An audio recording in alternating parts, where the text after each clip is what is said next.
Hey YouTube, it's ICU, and today I wanted to make a video discussing jailbreaking and kind of summarizing things for you guys. So as most of you know, tomorrow on the 18th, Apple will officially release iOS 7 to the general public. So millions will have the updated firmware, and of course millions will be searching for a new jailbreak solution. Well, I just wanted to give you guys the latest development status on the next untethered jailbreak for iOS 7 to come from the Evaders.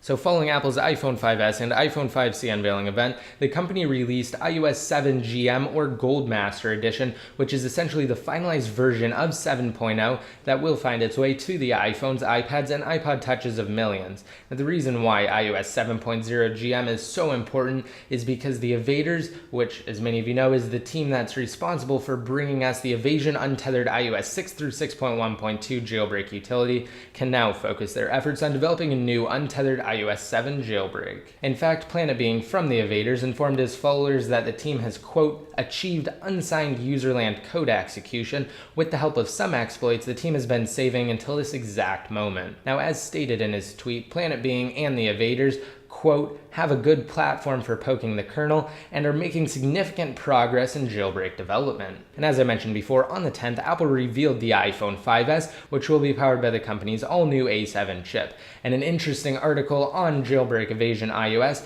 discusses how Apple's new 64-bit A7 chip will affect the development of an iOS 7 jailbreak. Now, like with every new chipset the company releases, the A7 SoC, or System on a Chip, poses additional challenges for the developers on the jailbreak scene.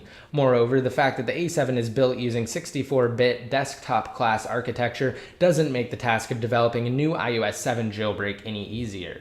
In accordance to all previous dev teams, the Evaders have continued the practice of storing valuable vulnerabilities in iOS code that have the potential to be exploited and applied to future jailbreak utilities. And following the event on the 10th, Pod2G of the Evaders sent a tweet to his followers pertaining to the exact topic that I'm discussing right now. So while some exploits the Evaders have discovered have managed to survive Apple's transcendence of the now outdated 32-bit A6 chip found in the iPhone 5 and other devices, including the new iPhone 5C, there will undoubtedly be a few that were unintentionally patched due to the basic process of evolution. Now, although there isn't an exact release date for the next jailbreak, or even a time frame for that matter, it's safe to say that the new 64-bit A7 chip will set the Evaders back and force the use of their exploit discovery skills. Now, also recently, on the 13th, famed iOS security researcher and hacker Pod2G shared his confidence regarding the development of a public jailbreak tool for iOS 7 in a tweet to Pimskex, who's another member of the Evaders. He said, quote, being more and more confident about an iOS 7 public jailbreak. That does not mean soon. Now, in response, Pimskex simply said the following, in what I assume was intended to be a sarcastic tone, quote, hey Pod2G, that's confidential.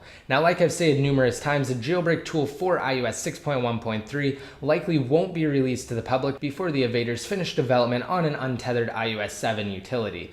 Now, if you're on the desktop version of YouTube, there will be an annotation on the screen now with a link to my previous jailbreak update video where I discuss iOS 6.1.3 and also why there isn't currently a jailbreak for the latest firmware for most devices or 6.1.4 for the iPhone 5. And as I mentioned before, unfortunately, there isn't a release date or a time frame. As Pod2G said in his tweet, that does not mean soon.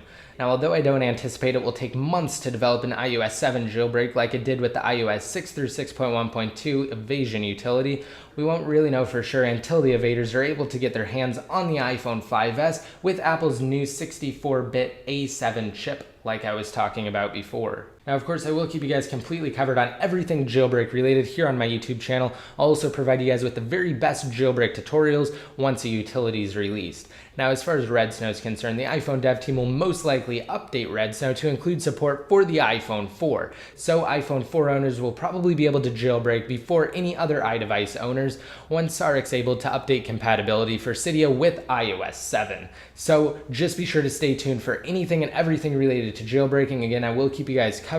And if you want a chance to enter into my $100 Amazon gift card giveaway, simply rate this video up and leave a relevant comment down below in the comment section. Once your comment's been posted, you'll be automatically entered to win. And of course, to be updated more often, just be sure to like me on Facebook, follow me on Twitter, and add me in one of your circles inside of Google+. And until next time, this is ICU, signing out.